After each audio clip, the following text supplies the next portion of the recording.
Yes, here we go. It is the T.N.F. It's the night we hand over the keys to use. So make sure you do get your talking points in. Use the hashtag T.N.F. We'll get through as many of the comments and questions and strange observations as we possibly can. It's just a lot easier to find them if you do the wee hashtag T.N.F at the start, so they don't get lost in the wash. Joined by the judge.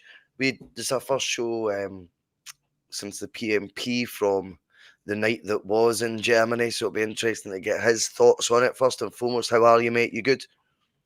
I'm doing very well, thank you, mate. Die time for work, get myself organised and jump on the pod. Let's get into this. I think a reflective, I think we'll probably be the first pod that's going to just fucking calm ourselves. Yeah. Reflect on it a bit, Bhoycie, rather than, put fireworks in our knickers or anything like that, you know what I mean? Aye, no again, mate. No again. I've done enough of that this week. Nah. But yes, we will be talking obviously in the large about obviously what was a disappointing night in the Champions League, to say the least. But before we do that, all that good stuff means geezer we like, geezer share, buy some hair, all that carry on. If you want to become a Bhoycie Bus member, like so many of you have, excuse me, then just hit the membership button, wherever it is. It's $1.99 a month, but all our content remains free of charge. Most importantly, though, do hit the subscribe button and hit the wee bell beside it as well to ensure that you never miss a bus. Right, okay. Judge, everyone will be keen to get your thoughts. Obviously, you've kind of alluded to it right now. This is not going to be the savage, epic sort of Judge Kearney response to what was, as I've described it already, a disappointing night on Tuesday. Well, aye, mate, you know what I mean? I switched it off at 3-0, 3-1. I'm not going to lie. I went straight to my bed. But maybe I avoided some of the heartache. But listen, the way I see it is, our goal at the start of this group was to get to the last couple of games with a chance of going through. I think that's still on course. I don't think that result is debated us. It's opened up a few eyes to the actual quality of the team. But then again, you're playing against probably a team that's maybe just outside the elite. You know what I mean? We're not at that level yet. But I think, our home matches are where we're going to be judged on progression. We've not beat teams we're supposed to be beating. We're not supposed to be beating Dortmund. Should we lose 7-1? No, Bhoycie, we shouldn't. I dare say that I want to see maybe a 5 at the back. I'd rather see 3 centre-backs at Atalanta. All the rest of it. We'll get to that. But is anything went off course? I don't think so. The result is a sore one. It is a sore one. It's still 3 points strapped at the end of the day. It's no took anybody who was focusing on Tuesday's performance as to how we're going to play the rest of the Champions League. It's looking in the wrong direction, Bhoycie. How we are going to perform in the Champions League against teams that we should be beating should be viewed on the games when we play against teams of our standard. Bratislava, for talk's sake, they're being billed as the worst team ever. Hang on a minute, they get through a qualifying group that the second place team in this country couldn't get through. You know what I mean? They deserve to be there the same way Celtic deserve to be there. They showed up. Celtic just showed their dominance at home. You know what I mean? I dare say we could have lost the match away from home, but we won 5-1. Let's not forget about that. I think we had a makeshift defence. I think some of it lies at the ball's door. I don't think Trusty, our first choice partnership centre-back, should have been making his second start in October in the Champions League. He should have been in months ago. This should have been his 7th, 8th, 9th, 10th start. So let's take a wee bit of focus off Rodgers a wee bit if you're going to be talking about wee small details. Engels maybe making his 4th start. These wee things, they matter. This isn't the same team that got to the final last year, but this is a well-oiled, well-drilled machine who have lost some players and complemented in other areas. They spent £40 million for a couple of guys from Stuttgart who finished second in the league. So they're buying players of quality. They're not going into the market and buying maybe Wolbies. They're buying players of quality and passing them on for big profits.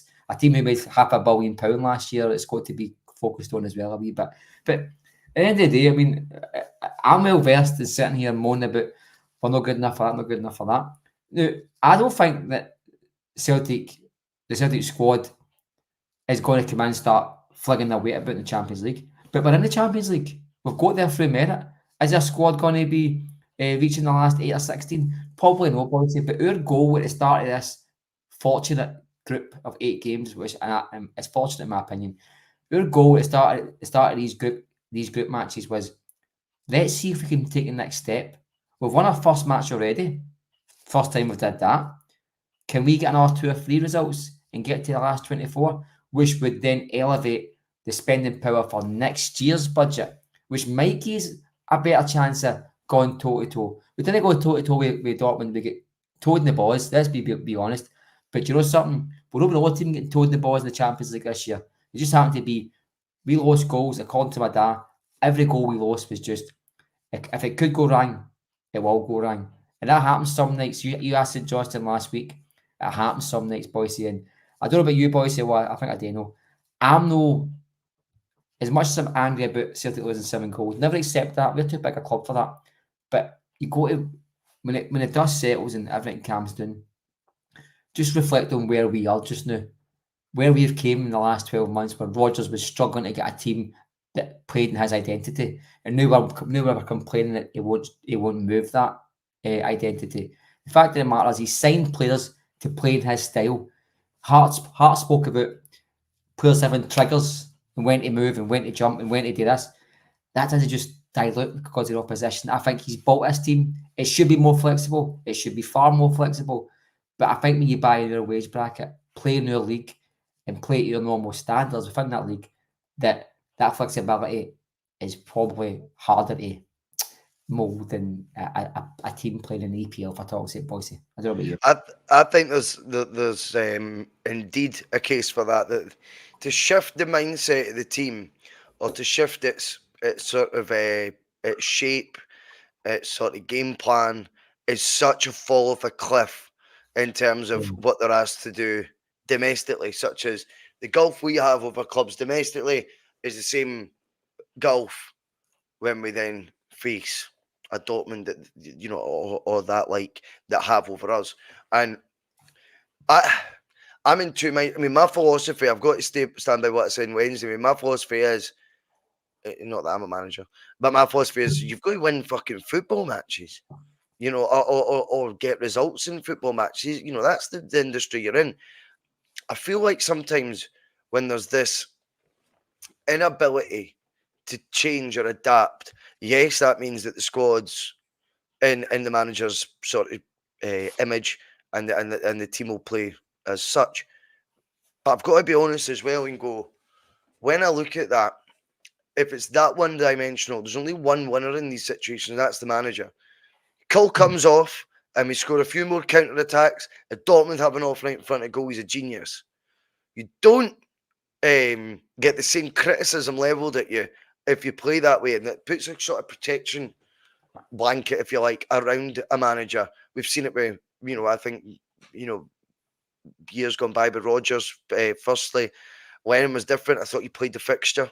And I think to you know, there was the odd dodgy result, but there was a hell of a lot more good than bad. I mean, when you look at was it 12 points he got in the Europa League, our only time we've topped a group?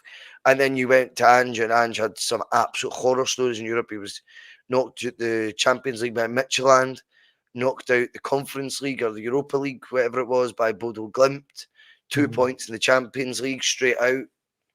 And then Rodgers has now been beaten 7-1. And the thing that Ange and Rodgers have in common is probably just playing that same way. I get that it's trickier, and I do take your point. I think it's a really good one that you make when you say this is trickier to mould that, because you're not going for this level, this level of competition to that. You're going for there, up there to down there, or vice versa, down there to up there. Yeah. And I think that's bridging that gap is very difficult if you want to go ultra cautious, for example. Where does it leave Celtic going forward in Europe, particularly this season? Now, that's what I want to look at, because we could go over 20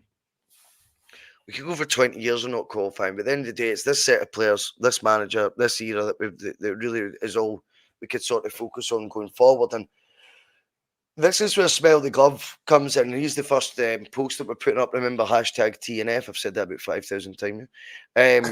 But will Rodgers ever change tactics in Europe, or is obvious hammerings our level and we just need to suck it up?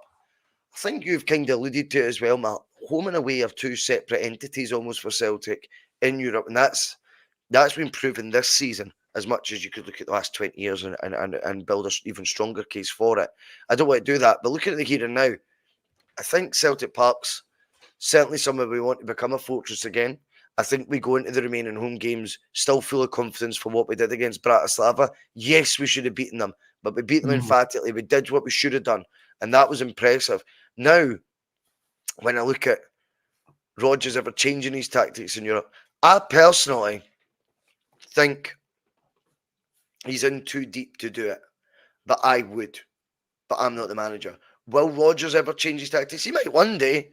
I don't envisage it now this season. I think the fact he didn't for the first game, you could argue the first away game. I mean, the fact he didn't do it for that, and that was arguably our hardest fixture at the lot, I think tells you where he's going to go. He's not going to be seen to play in a more cautious game against Zagreb away than what he did Dortmund away, because it would look folly. It would make him now look all over the place. Whereas if he'd set the tone, Mark, and played a more pragmatic style against Dortmund and played the fixture a bit more, then I think he would have more license to do so. Or you can block all that out and just do what you want per game, how the league campaign's going. But I just get a feeling he's probably in too deep to change it now. What's your thoughts on Smell the Gloves question?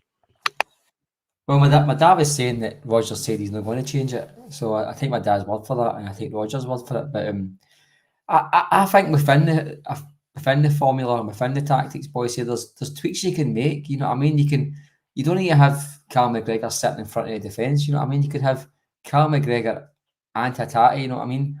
You know what I mean? You could have Engels. You know what I mean? You don't need to push up the park. It doesn't have to be obvious tweaks. You know what I mean? You could have, as I say, I would like to have 3 centre backs in Europe. I really would. I think sometimes that really. I think you got to protect your box in Europe. You don't lose a lot of goals for 20 yards in Europe.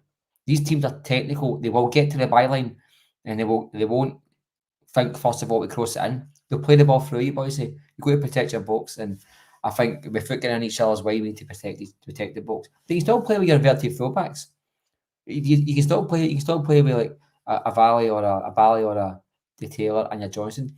But see, even the other day, there like there was a goal within the first 4 minutes, a penalty kick. We equalise, which was against script. Then there was a goal a minute later, boys. That is like if you had. It couldn't have happened worse for us, you know what I mean? Sometimes fate just conspires against you. I'm not going to defend Celtic losing 7 goals. If anybody thinks that, they've got me totally wrong. I'm zen about us losing. The scoreline, I'm no, Bhoycie. But I think there can be a pragmatic approach within his system. I don't think. Well, I think his philosophy is very rigid. I think his philosophy in football doesn't change because of 1 defeat or 2 defeats. Because see, if that's your philosophy, Bhoycie, you're admitting that you can just go in any directions. The best managers, obviously, I think is I've got a philosophy and they go where they get through the hard games, and then you see the rewards on the other end. The difficult thing about Champions League is the punishment level is at a high level. The risk and reward, the risk is high, and so is the punishment. The reward, not so much because you might get a draw. It's not as flamboyant as winning a treble. But the fact of the matter is, we can't be playing gung ho in Europe. We all know that as Celtic fans. You said my very, very, very first ever pod I did on here. Neil Lennon came up and you said to me, I think after coffee, just said, I think history will be kind to Neil Lennon. And I think as the years have gone on, Neil Lennon's becoming a bit more, a better manager in Europe anyway, because we did take a few dudes under Lennon, right? But he got some fucking brilliant results or not, and he did play the team. He did play the occasion. And sometimes I think that's important to play the occasion. I think one of Rodgers' most best personality traits is he takes himself away for the game. If he gets Rangers or Arbroath, to him it's the same game, and I love that because when you start to get emotional about football, boys, you start to make decisions with your heart, and that doesn't work in football on the long run. So I like that about Rodgers, but I think sometimes he's got to be a bit more like, a wee bit emotional and would rather maybe lose 3-0 rather than 7-0. look defensive. You know what I mean? But don't fling away the baby and the bathwater. There can be a hybrid, Rodgers here. You know what I mean? There can be a pressing counter-attacking Celtic, sorry, a pressing team and a counter-attacking team. That can happen in the same vein. You know what I mean? All you got to do, I'm not a manager, but all you got to do is make the mistakes less punishable by bolster that defence a bit more bodies in that defence, more bodies along that line, make the pitch as wide as possible, force them out wide as much as possible, make playing through the middle that bit harder. Have we got the players to do that? I'm not entirely sure. I think Carl McGregor's very lightweight. I don't think he's good enough for that level to be his position in the pitch is with the best of the best play, Bhoycie, and then with the best of the best take advantage. I don't think he's good enough to be at that level because of the position he plays on the pitch. Not because Callum McGregor's not good enough. He's just not good enough at that level. So you've got to at least support the guy. You know what I mean? That's why maybe Awata might have come in, Bhoycie. Awata might have been somebody worth keeping. Who knows? Somebody can play along McGregor, but two managers don't play. You're probably worth going into Birmingham City. I don't think you're going to make it at Celtic. But that A type of player might have helped him. But I think I speak for myself when I say I'm not going to go and fling myself off a cliff because of the result. I can see the bad things in our club losing 7 goals, and it does reverberate in Europe that you've lost 7 goals. But see, at the end of the day, as long as we get into the last couple of days in the Champions League, we have a chance to get through to the last 24. That's what folk will remember when they see that knockout tie list of teams. They'll remember that we lost 7-1 in October the 1st. And I don't think the fans should forget that, but I don't think we should be quick to remember it either. Well, definitely. I think that we've already seen 9 getting put past Zagreb this season. And I think over the most recent Champions League years, better and bigger teams than Celtic have conceded 7. I wasn't referring to Rangers there, by the way, before they get their hopes up. But in terms of getting results in Europe, and you speak about the Lennon thing, and he definitely was playing the fixture, and I always thought that was quite sensible, and it wasn't. There's two sides to it because it's either you're putting your pride on the shelf, or as you were alluding to there, maybe your pride doesn't or shouldn't exist in the conversation, and you just comes to that. And you're right. I think this is where people in debate get a bit confused. It's almost like, see, when we talk about the budget, and we say, people say, "Oh, you don't end up like Rangers, do you?" I'm like, there's a massive grey area between that. And then you see us that open at times on Tuesday. Extremely open. Way too open, right? Facts. And then people say, "Oh, what do you want us to do? Sit in and defend?" That doesn't work. There's a huge grey area between. No. And you talk about the word hybrid, it's probably a fair way of putting it, mate. And I think that's where you can't, not everyone's so binary that everyone's like, it's either gung-ho or you're parking the bus. That's it.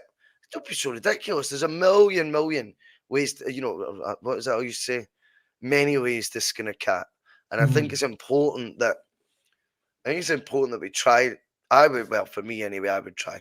But anyway, we move on from the Rodgers element in it, but in terms of what he could have done differently. But what I would like is your thoughts, Mark, on what you've seen online or on social media of late, because the last couple of days seem to send meltdown after. I get it's an emotional game, by the way. I mean, you concede 7. I love the fact you've went, by the way, just because I'm talking, with a wee bit of a bigger picture in mind here, don't think I've took my eyes off the fucking scoreline. And conceding 7's unacceptable. I respect you for saying it like that, because I think that makes total sense. There was a lot of overreactions, I would say, on the old Twitter, for example. Celtic Twitter's mental. It's utterly mental. You can't form opinions there without folk waiting for it to argue with you about fucking what you look like and all that shite. There's a hell of a lot of instantaneous sort of reactions like Rodgers ain't going to be the man, great domestically, shite in Europe, blah, blah, blah, blah, blah. Rodgers' record in Europe consists of 2 out of 3 that he's had to qualify for the Champions League qualified. Tick. Celtic haven't qualified for 66% of the playoffs that are playoff routes that they've been involved in for the Champions League. That's his record in it. So he exceeds the expectation there that Celtic have created for themselves. Rodgers has a record away win in the Champions League. He has a record home win in the Champions League. These all need to be looked at as well. So when people say it's only domestically he can do it. Now, the reason I'm bringing this up is not because I want to go back to the tactical road thing, but you must think it's a bit knee-jerk for people to suddenly now, after what has been a sensational start to this season, beyond my expectations for how we'd be playing, certainly I think superseded many, and now one result, which was a shocker of a result, and I'll agree with you on that. Suddenly, when you see Talkie, the manager, out online, and quite a lot of it, by the way, quite a lot of people commenting with that sort of rhetoric. What's your response to that? What do you make of all that sort of shite? Well, it's just that, boys. It's shite. I think it's batshit crazy, to be honest with you. I mean, don't forget, Tuesday morning, this guy turned Celtic into the best football team since the 1990s. You know what I mean? Under Burns. That's what we're seeing online. You know, he loses one match, okay, fairly heavily, and we can't get away from that. But it doesn't mean that. Again, you mentioned grey areas there. I mean, it's so black and white. I mean, I logged on to Twitter. I went to my bed, so I logged on to Twitter the next day. So I missed a lot of the instant reactions. And when I caught up, boys, my fucking jaw hit the floor, really did. Folks saying, bigging up the fact that Rodgers could beat after Lincoln Red Imps, brought up the fact that Celtic, he's lost 5, 6, and 7, whatever it is, against Mbappe and Neymar and Messi. And you go, I mean, these stats do count, you know what I mean? But you can use them any way you want, boys. It's still been Werder Bremen that's beat us 5-0. This has been the elite, the European elite at their elite time. Runners up with the Champions League 5 months ago. Aye, 4 definitely. months ago, 4.5 months ago. You talk about Dortmund now. I mean, this isn't a team that's risen through the ranks in Germany and had a one-season wonder. And Celtic will get a do-now from this. Is a well-established German team, Champions League team, a team capable of losing 4-0 to Man City, but capable of beating Man City. This is the sort of team that you're facing here. And we'll get folk, and I mean, Twitter was unreal, boys. So you saw most of it and all, and some of the stuff I was seeing, like Rodgers isn't good enough, he's not tactically aware, and you go, you could be a master tactician, boys, but if you bring a sausage into a sword fight, you're still going to get a doing, aren't you? You know what I mean? And let's be honest here. You leave your sausage out of this, Matt. It's a square one. You linked that in well there. Good. I did that. I see you did there. But no, I mean, listen, I love an overreaction myself. I mean, I am the master of overreactions. You know what I mean? I will say the world's going to end if Celtic lose a corner kick. So far be it for me to slag anybody. But I'm glad you've got that in there and cleared that up, mate. Exactly, mate. But if I'm the barometer, of craziness, and I'm thinking it's crazy, boys, then I think there's something going on there. Listen, I had shin pads on and everything before we came on the show tonight. I was like, he's going to go. I was like, he's lining me up the garden path in the group chat, talking all his he's going to let loose on the show. I nearly had a crash helmet on everything. No, absolutely not. I mean, I phoned my dad. Well, my dad was drunk Wednesday, don't blame him. I phoned my dad this morning. I was like, Dad, we're still in the same position. See the show my work, same things I'm saying to you, boys. And I think it's very important that we stick to your guns and all. I mean, this is for anybody who gets slagged off for the Huns. Like, off a cocky for sort of team sitting third in the league, 5 points behind Aberdeen and knocked out of Europe already. That's the way I see it. I mean, let them slag our curtains while we live in a mansion all they want, because that mansion looks a lot better than their tent. That's what I'm going to say, boys. On that, I think they're forgetting their wee arses.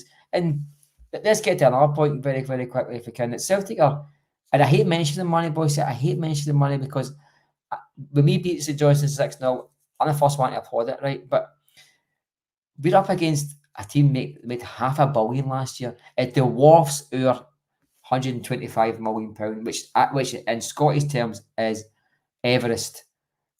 But when you compare it against, and it just shows you how big a club and how well we perform. But we're still breaking into the top 20 in kit sales. We're still receiving £2 million a year, and we are still at least at some level competing, Bhoycie. Just shows you how well as a club we do. Folk talk about with Celtic we do in the EPL. We've been the only team, according to them, that when they get the EPL money, because they ask, oh, they could beat after Crystal Palace. Well, we don't get the Crystal Palace money as well. But you put Man City into the Scottish League with £2 million jackpots, you see how well they do. You know what I mean? You flip it. That's a great. I've never even thought of it like that. It's true though, boys. I mean, That's a great point. Yeah, let's see how any of them would do in our league. you Yeah, I said think they would have 60,000 fans. Trust me. no. Put it this way, 52,000 boys. season ticket holders. Would they fuck? No, I'll give you a prime example. The team It's a great Bournemouth, point. they've got what 10,000 fans at home match. Oh, Boys, didn't get me started on Bournemouth. Phil will Aye. be pushing himself right now. I always pick on them, but fuck them. Oh, you're right. 13,000, I think is. You fire the daddies into the Scottish League without their £100 million. Do you think they're signing players for 60 grand a week, 70 grand a week? They're no. They'd be below St Johnstone and Kilmarnock. So You're right, mate. it flips both ways. That's what I would say to anybody. It's seeing the fact that in spite of the shackles we've got, that we're able to at least hover in Europe.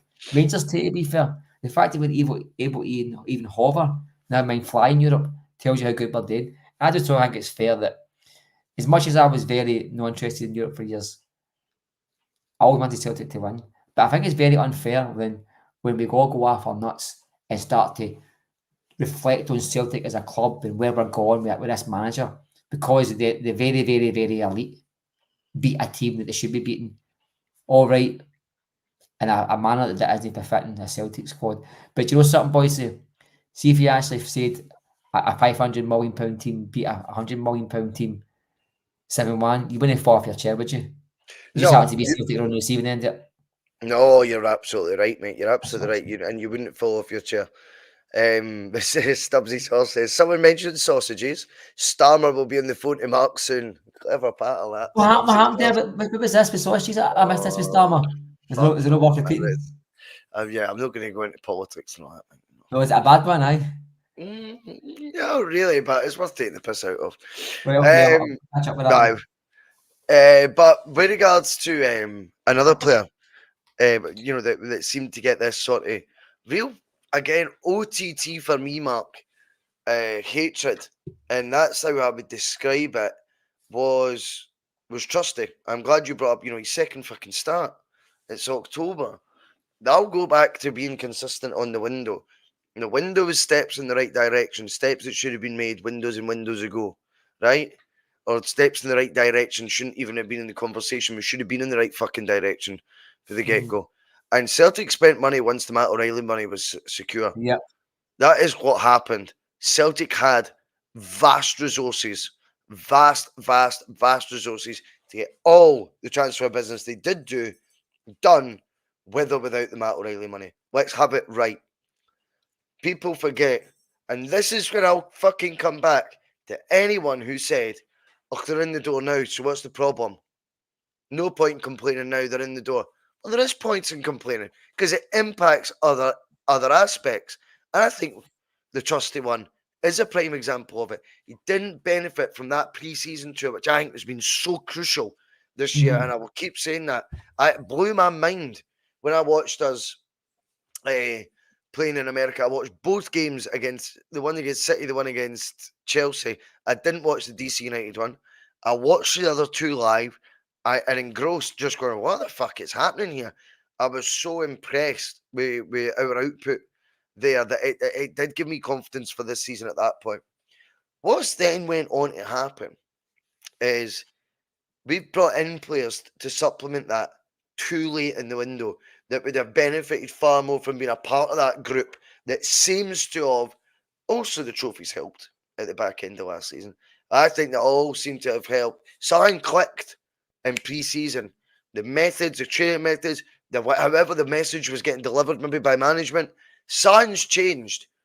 And these other guys that could have been in, should have been in, weren't in, and then are the ones that aren't as up to speed as others. We've seen Ida take his time to get to fitness. I think Ida's a shoe-in to start had he been signed after the cup final, once the day the window opens.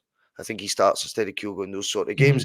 And I think if you look back at Rodgers' first era, he far more would be the type he would want to play in that sort of game. looking at like a Dembele type, I think with Trusty, you spent £6 million on a centre back. He's in there to play, surely. But now you're going to upset the apple cart, the Liam Scales apple cart. It turns out it's Cameron Carter-Vickers who gets injured, and Trusty's now playing on the wrong side of the defence. And that may well have been the case anyway, had Trusty been signed earlier, had CCV still got injured and stuff. But he's more up to speed, he's more confident. He's feeling more part of the group. He's more a Celtic player than what he is right now. And I think it's time people take a step back when they look at the criticism they've given him. Here's just a wee hypothetical example. Had Luke McCowan started in that game, same difficulty for him in the sense of that would be his first, second start for the club, a handful of appearances, didn't get the pre-season benefit. If he played in a 7-1 defeat, do you honestly think he would be on the receiving end of the amount of absolute pish and shitey criticism that Trusty's had to put up with? I don't. No. So what's the reason then for angling at Trusty? And this is when I get pissed off, because this will almost be people already now pre-forming arguments about, see, doesn't make any odds if you spend money, and it's like they're trying to tee it up, and it's like they're almost over-exaggerating one player's contribution. Yes, with the first couple of goals, you could look at certain things. But I think overall, I'm glad Mark, he's just come in and said that there. He did make some good interceptions at times as well. I mean, it was an up against it game, and he did contribute at times. I mean, to whether it's just, why is that cat doing? He knows when I'm live. He doesn't do this any other time. But I think the criticism of Trusty, mate, for me, seems more angled, more aimed than I think it would be were it to be, as I say, a Luke McCowan, who'd randomly had to start a few injuries midfield, and we're on the receiving end of that. I don't think he gets that same backlash. I think it's time to lay off Trusty. I think it's time to give him the respect that he deserves, that he's came up, for England, probably on a massive contract down there. He's wanted to play at Celtic, and he's not had the benefits the majority of the squad have had so far. So give him some breathing space, let him get bedded in. Hopefully we'll see him at left side of centre-back at some point this year, where he's actually been signed to play, not the right side. I know it's not a postcode away, the position, but notwithstanding that, it's not his natural position in the back four. But give him a break, because some of that criticism I was seeing him getting online as well seemed just way over the top, and that's not how to encourage new players, new signings, and ones that we should hopefully be very optimistic about. Well, I don't fancy him, but for the purpose of this conversation, I'll back you on that. I don't think that McGowan would get the same flack as what he got. I think he's in an area of the park that the mistakes are magnified. Let's be fair. And to be honest with you, I don't think Sheffield United play the same football as what Celtic do. Far from it. It's two totally different. You got a defensive team and one's an attacking team. That's why you get them at the start of the window, before the window. No, at the start of the window, you give them a full pre-season, learning the new culture, learning the new way of playing football, instead of flagging them in the second start against Bhoycie Dortmund away. They wonder he's a bit spooked. They wonder he's a wee bit behind the ball on that one. And to be quite honest with you, as much as I say I don't fancy the guy yet, he's only been about three or four games at Celtic, so it can change my mind. I'm not going to be cemented on that. But you can't expect these players to come in. This is what I'm trying to say, but I know you say the same thing. This is what I'm trying to say. Like Nicholas Kuhn, that's again on Tuesday night, speaking about how much he benefited for a full pre-season under Rodgers. We see what happens when players get the full run. So why on earth the club decided to wait till the last minute to buy these players is beyond me. I know sometimes the harder targets, perhaps Engels, maybe hold after the last minute, but there wasn't folk to try to buy Trusty or left, right and centre, Bhoycie. That looked like a shoe-in for Celtic, like a wee follow-up game. That looked like a shoe-in for Celtic if they wanted them.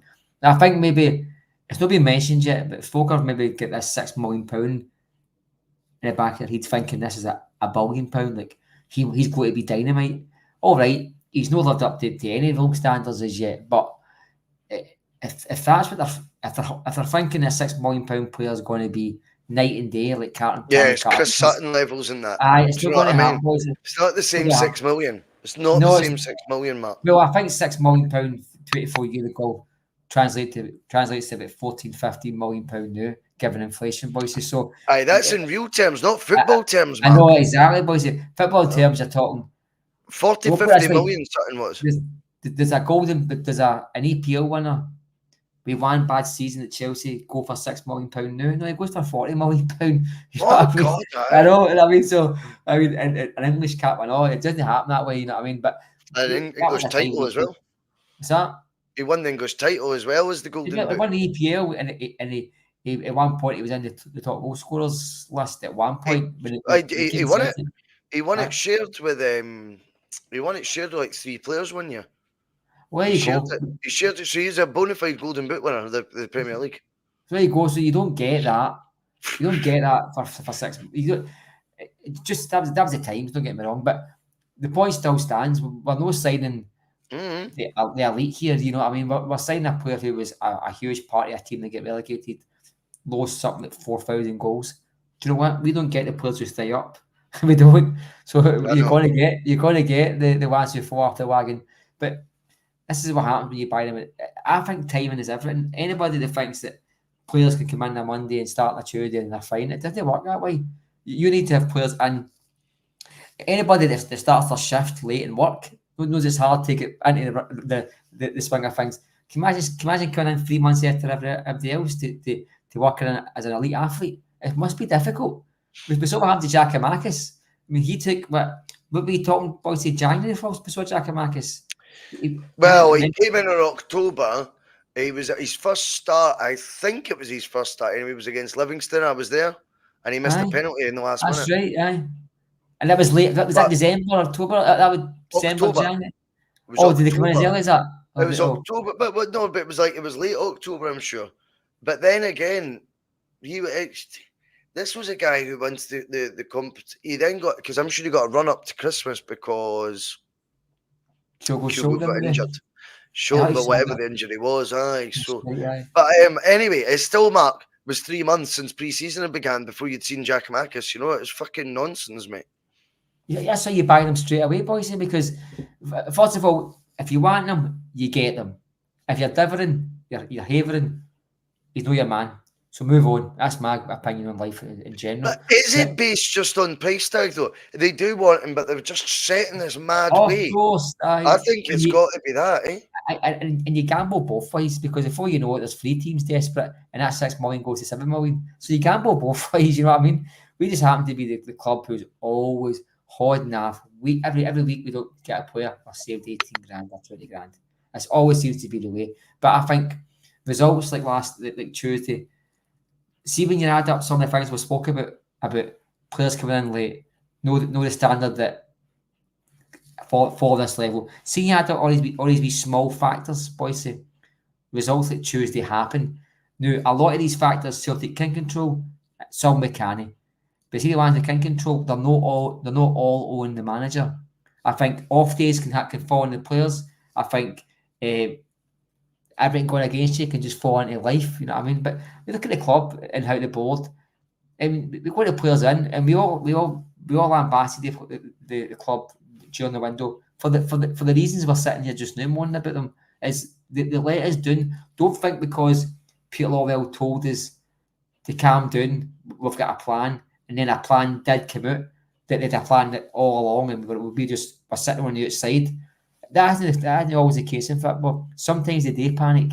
Anybody watched the Burnley documentary on Prime, when the owner guy found out about that manager leaving, he was sitting saying to his wife in front of the camera, "Oh, we're fucked. What do we do now?" And you go, "What the fuck? Is that how these folk actually talk?" You know what I mean? Like, there was no backup plan there. These things do happen in football, like they happen in any business.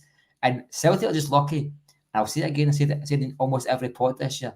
Celtic are just lucky that when Celtic they make bad decisions or the wrong or decisions that should be made early, we've got an elite manager who can buffer some of the decisions. And I think Rodgers coming out in the last 2-3 weeks of the window and starting to complain about the state of the window just shows you that he was as frustrated as we are. And then last night's results, that was a catalyst, you're right. He was, Bhoycie. And last night's results can happen. Like, Bhoycie, for talking sake, if we started Bhoycie, that'll have been his first competitive start in October. A position that we've been asking to get replaced for 4 years, 8 windows. It'll be first start in October. If Trusty had been in alongside Carter Vickers, you'd have had the injured Carter Vickers playing on the edge and a guy making his fucking second start in the Champions League away to Dortmund. If Engels was a chosen man in the midfield, which he was, he would make his third or fourth start. These aren't the accidents. These are the club's philosophy on signing players. And what happens is when there's players off it, players not used to the formation, players not up to speed, then all these things just mount up. And then the man standing at the side of the pitch is taking all the flack. And I don't think it's entirely fair, to be quite honest with you. Yeah. And Michael Tate, for talking, everything that went towards that keeper went in. But in Tuesday, every ball came in the back of the net. Well, for what I've seen the first 3 goals, to be honest. But these nights happen. But when you actually look at the root of these problems, it's no at the manager's door and the training ground, Bhoycie. There's more to it, I think. No, I think you're absolutely right, and I'm glad you flagged it the way you have. I totally agree with that. We'll move on because there's quite a few comments now coming in.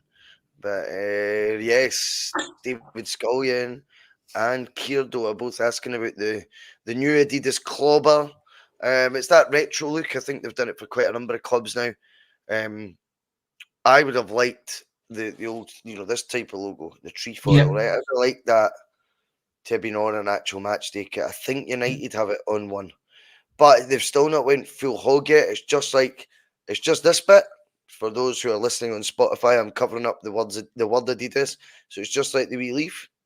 Whereas I would like to have it with the Adidas on it. I think that would look even more retro. I think they're gearing up to that, but they're just sort of playing hard to get with the Adidas right now, knowing that the hype will build.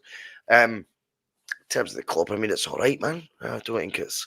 I mean, I think the tracky top's probably the nicest one, but see, to be honest, I think by October, I mean, obviously that stage of the news that apparently Adidas are going to extend their deal, so we'll go into that as well. For me, I think one thing that's, or maybe it is just the way the world is, man. Maybe it is. I find it a bit distasteful how much merch Celtic sell and try to sell and ram doing their socials. I find it a wee bit, nah. You're almost putting too much pressure. You've said this before on families that are struggling or whatever, who have kids desperate to keep up with the Joneses at school and all that sort of carry on. And not just that, can we get back to the fucking football? I would quite like when I follow Celtic on Twitter for Celtic to have football related content, not everything be a link to a Celtic TV subscription. Not everything be a link to something that you've got to buy, something to pay for. It'd be quite nice for them to be a bit, interact with the actual fan base properly rather than a copy and pasted message in all 4 of your social media profiles, advertising, as I say, Celtic TV subscription or your new kit. Imagine them going on, going, what game was better? And just doing a vote, just something like that interact. There's none of that right now. It's a faceless entity that you see. And when the kits come out, time and time, they push it to the point of ramming it down your throat. And I just don't know how they expect people to walk if they're going to buy them all. I mean, that's like wearing a Celtic top a day. I know you do. I love that Nike tracky top. It's a real blast for the past. Fucking, they've got to have like fucking going out clothes and all that. Do you know what I mean? Birthday parties clothes and that, Well, they've got travel wear, they've got team wear, travel wear, match day wear, training kits, and first team kits. You know what I mean? Yeah. And the stuff that came out today, I think it looks like the Wayne's homework. To be honest, I think it looks fucking some mess somewhere, but especially my Wayne's homework.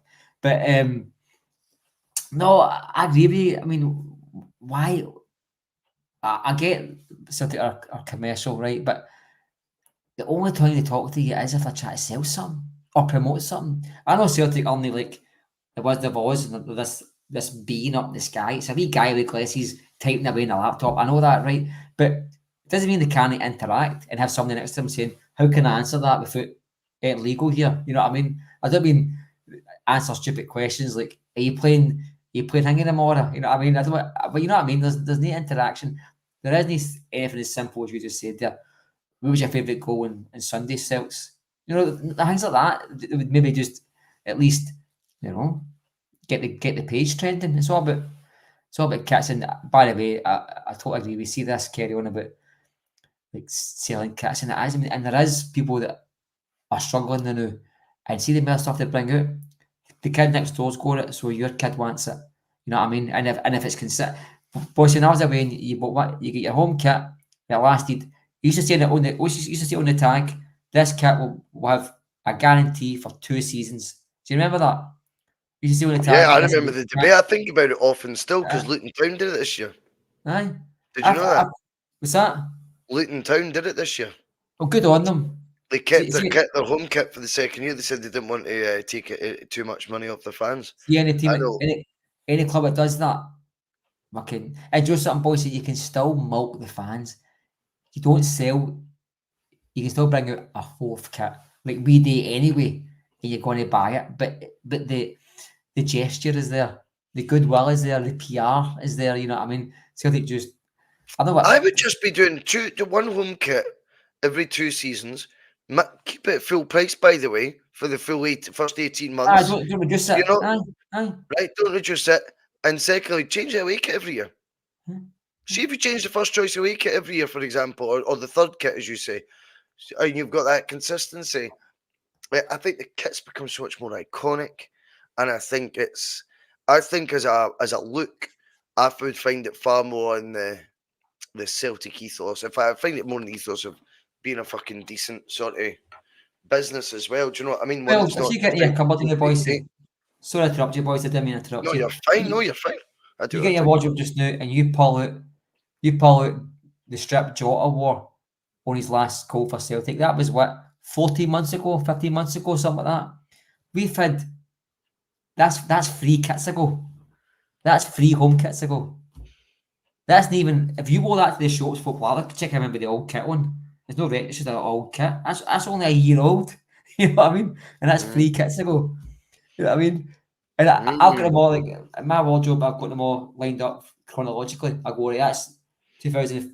I can see it. I can see it. You. I was definitely. It's like this, so I can see where the gaps. I can see that Adidas, my Adidas cupboards like that. You've seen it, right? But see, Nike is smaller. Umbro is smaller even still. You can see the kind of the evolution. The greed grow. What's that? You can see the greed grow. You can see, you can go, Umbro, in my opinion, the best kits we've ever had. It's been Umbro, in my opinion, the best kit supplier Celtic have ever had. The clothed Jock Stein and Bill McNeil, it's good enough for me. And some of the kits are, but anyway, you can see where the greed grows, boys, as you said there. I mean, you go for two season kits, then it went to 1 season away kits, then it went to 1 season, and you can see, I made that picture, we post it online later on, and you can kind of see the gap. Like Adidas were talking, like, remember I sent a video to you maybe about this January, and it was like, I had like 82 Adidas Celtic stuff on my flare, remember? I lined them up, I put them in my cupboard and put them on the flare, and then I walked out the hall, and they're all lined up, you know, and I bought about 40 things since then. I'm not trying to show off, I'm just saying, that's what's come out since then. That's only been about 7, 8, 9 months. And I think if you're to buy them all, boys, you fucking had to buy another house. You know what I mean? Is the stuff, but it does just show you. Maybe it's the culture now, maybe it's just the way the world's going. But I find it is harder for people to, if you get kids, 1, 2 kids, and you're seeing tickets, your Champions League campaigns, and you're buying kits every. I mean, we worked out, boys, say that every 3rd or 4th week there's a new training range. Every 3rd week there's a new range coming out. That's just getting me on the tail, isn't it?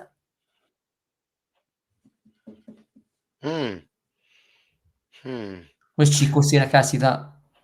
Can't wait to see Mark doing the new gear on Celtic Twitter, doing the listing. Well, they asked me. Folk don't know this. Celtic asked me to launch one of their kits. I told them no, boys, didn't I? That's right. I remember it well.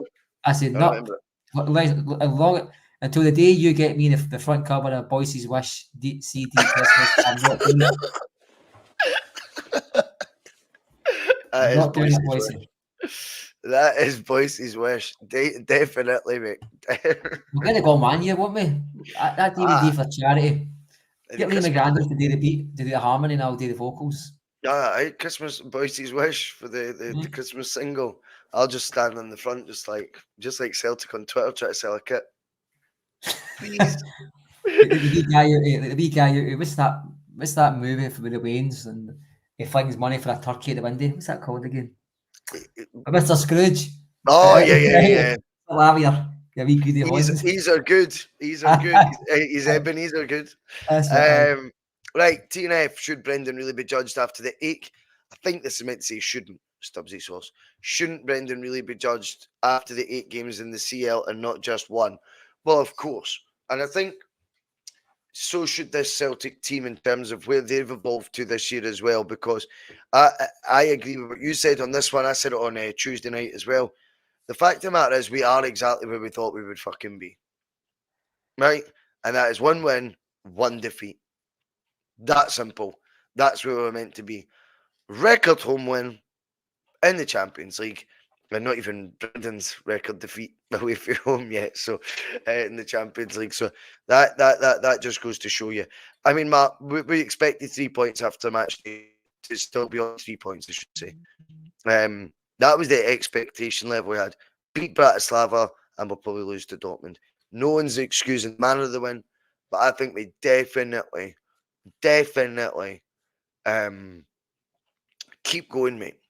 Keep going, and reserve judgment on how far the sides came about, how forward the team's sort of progress has been made so far since season 1, and also Brendan's performance overall as well. We'll be judging on that because we've got to be honest as well. There has been real optimism through us all from what the team's produced so far this campaign. Now, yes, domestic bliss isn't going to be the measuring stick in Europe, but we've had a fantastic European night and a dreadful European night. That's what it's been so far. 1 unbelievable Champions League night which will live long in the memory, and 1 awful night which will hopefully be gone for your memory as fast as possible. But we know that's easier said than done. This is where we expected to be. Well, definitely. I mean, if you think we've still scored 6 goals in 2 matches, we've lost 8, but we've scored 6 goals in 2 matches. I'm struggling to think Celtic's overall tally in the Champions League will look so healthy after 2 matches. It's probably never have before. Definitely never has. Definitely not. All right, we'll get 8 games, so we probably should break barriers, but I guarantee you we exceed the amount of goals we score this campaign than we have any other season. So there is progression there, you know what I mean? Okay, maybe sitting where we are in the group stages, but we've played 2 matches and we've won 1. The expectation, I think, as you said, was to win 1. We didn't expect to win 5-1. Okay, we didn't expect to lose 7-1, but and the 2 of them don't counterbalance each other.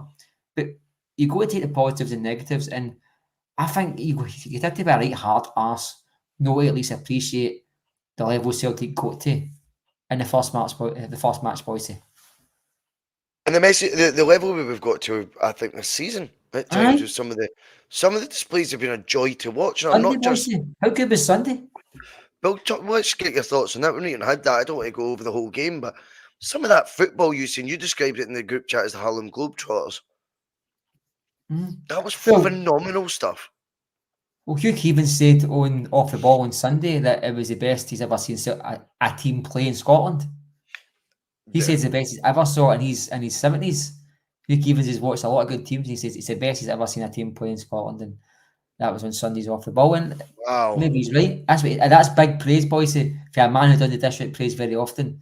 And you can listen to it on Rewind if you want to hear it. That's what he said. Yeah, I would like to hear that. That's very. He was great. He's actually, I like it. Seeing he's no on the radio. What a nice listen that guy is. I've spoken with him, my pals taking a drink with him as well. He's a lovely guy. He's known for that. He's known to be a really sound guy. I think he plays so fucking brilliant as well. Brilliant, mate. And he told us that he's bought my house. He said he's bought me a house. And he's got my kids through school and all that. So fair fucks to him. But even that, that's a level we've got. I personally think the football we're seeing just now is better than what we saw on the ranch, and that was at a Yep. very high level. So let's not forget about that just because we lost a match. I mean, I thought it's Sunday's performance. I'm still a bit angry at the first goal getting chopped off. I don't care that the fact that we won 6-0. Football, these decisions are going to go for you whether you're winning or losing, as far as I'm concerned. But no, I thought Celtic were, and everything we wanted. We needed Kyogo to score an away goal. We got it. Ida to get a goal. We got it. Maida to carry his form. We got it. Same as Kuhn. We got all the things we wanted to get out of the match. Is the top of the 3 points. And do you know what? As Saturday nights away from home goes, that was a crack night for Celtic. Oh, I thought my mic was off. Aye, no, I agree with all that as well. Mark, we look ahead as well. I know there'll be a more deeper dive into the Ross County game as well tomorrow night. But Ross County away, any hesitancy? I think we go back to being the ruthless machine that we've been domestically so far this season. I think we go there and again, I expect to take a few goals off them. I know these games are so different, and it's a real come down first and foremost. If you're in the changing room at the West Fallon, whatever it's called, easy for me to say, the Dortmund's ground basically, into the away pokey changing rooms at Ross County, as I imagine they are. But do you know what? Fuck it. This is what we do. This is where we play domestic football. There can't be any prima donnas about it. Any changes you would be making at the team? Would you be going with the same sort of first 11? Do you think that's Brendan's sort of favoured first 11 right now? I think Big Ida will definitely start on Sunday for me. I agree, mate. I think he starts as well. Not because Kyo goes out the picture. I think sometimes he's when you give a squad like this, you go to kind of play horses for courses. I hate that saying. I can never say it properly. Definitely. Well, it's because it doesn't really make sense. Doesn't make sense. It's horses like for courses. Aye. It's like in school. I before E said after C. It doesn't make any sense. It doesn't work. You know what I mean? No, I've given a crop with that real quick. It's not a push. But anybody's watched my spelling on Twitter will know exactly where I get my. Anyway, but I think we might see Bally get his first taste of league action. Bhoycie his first starting league. Let's see how Taylor it goes maybe carrying a knock drink. Well, that's the last 2 matches he's been off at half time. That can't be a coincidence, Bhoycie. Is that did he go off at half time against Dortmund? That's what I read. He was off at half time. Yeah, he was Did off he? at half time. Yeah, Wait, he came off at half time against Thingy today. So maybe there's something cooking there. Against St Johnston, aye. But yeah, I think that one will be maybe more default if he starts. But yeah, I think either one's important. I think it's time he starts a football match for Celtic, and I think it'll be good to see him really doing. I thought his finish again against St Johnston as well. Mate, honestly, don't underestimate these finishes, mate. They're so good. He strikes me as more of a throwback striker. Kyogo's very much a 2024 striker who could be a false nine and all that sort of palaver, because Kyogo likes to run in behind. He likes collecting the ball deep as well. He scores goals out of the ordinary, or he can do the tap-ins. But I think when it comes to the ice in the veins, one-on-ones or split second to think about it, finishes that have to still beat a goalkeeper, Adam Ida puts in the corner of the net. He knows where the goal is. Do you know what I mean? I know that sounds a really simple way of putting it, but he seems to have it visioned in his head. I'll look up. He's got his really, really tidy finishes this year. He's more clinical, He's quite clinical. He looks more clinical even than he did last year. And I'll tell you what else is the scary prospect with Adam Ida is. He looks to me like someone, once he starts swaggering and getting more and more confident, gets cooler and cooler and cooler. That is a fucking delicious recipe for a striker, because what I think happened with Giakoumakis, for example, for recency example, is as his confidence grew and grew and grew, he started getting actually more erratic a wee bit as well. I mean, I think there was sometimes you'll see him trying overhead kicks from outside the box. He was fucking, he was a bit of chaos all the time. But this is where you thought, I think that he was frustrated at the lack of game time. He does not show 1 ounce of being annoyed about not starting football matches. He comes on and he's getting more and more ice in his veins. And I honestly think if I were if I were being honest, I think either looks like he's playing with an assurance of, I'll be the number 9 here. Not just in the back of the shirt. I think he plays like, I'm here to take the jersey, I'm taking it. I'm just biding my time right now. That's how it strikes you. I'm not saying that's what should happen. I think there'll be games where Kyogo's preferred, etc. But I think if there were a leaning right now and it's not a straight 50-50 and it's slightly in Kyogo's favour, whatever that favour is, either strikes me, just his demeanour on the park I'm talking about. I'm not talking about interviews or anything. Just the way he's strutting about, mate. No signs of frustration at not starting games. No, Then when he gets a chance scoring and almost this reassuring nod, sort of wink, sort of, he's not racing away when he's scoring. There's almost this, just a real cool demeanour to him, mate. Killer streak that you need. I've got a feeling he's absolutely convinced, and as a courage of his convictions, he will be the guy up top for Celtic. I love seeing that in a player. Doesn't matter if it's misplaced or not. oh, he's very calm. He doesn't look the kind of guy who gets himself in a bad place very, very easily. I think he's full of confidence. He's got a burning desire within, but he's very calm on the ball. I think he's the kind of player that if you get him scoring 3, 4, 5 matches in a row, that guy will just cook. Oh, he'll give you 30 goals. He will. It's getting him up to that level. I think he's a wee bit of a shy start when they signed there. But I think Yeah, he did. That we spoke about. But he got his first goal. See, his goal get chopped off. I said yesterday against it. That goal may have been chopped off. I think it was against something like the cup. Oh, it was at home. No, it was before Falkirk. It was It was a before cup game. Falkirk. Now he needed that. He needed that goal to get chopped off. I thought I said that to Terry.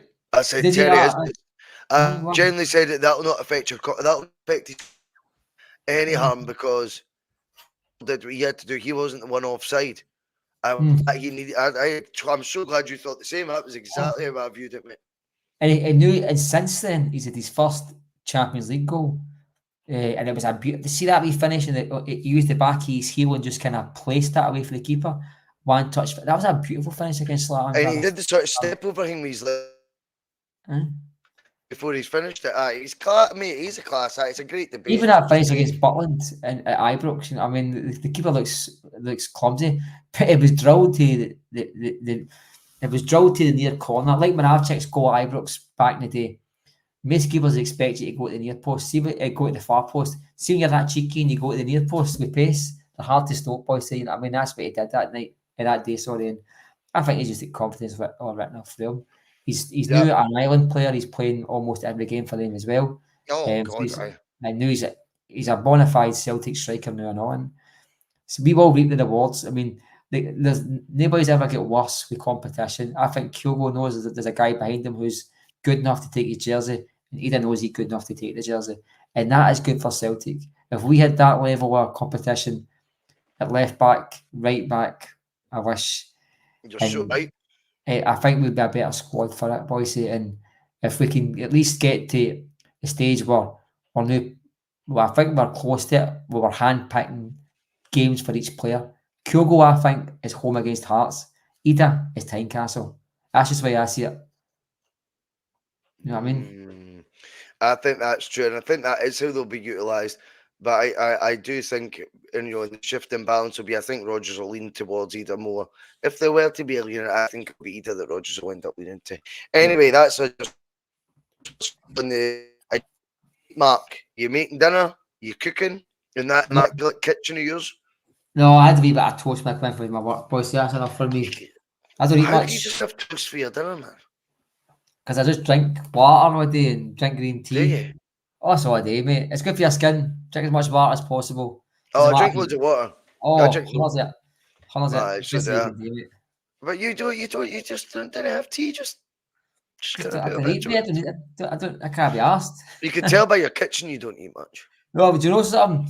I come in here most days and Alana will leave me a gift. Normally she's made a lunch and she's left me the proof of that lunch. And I'll clean up and put it away for her.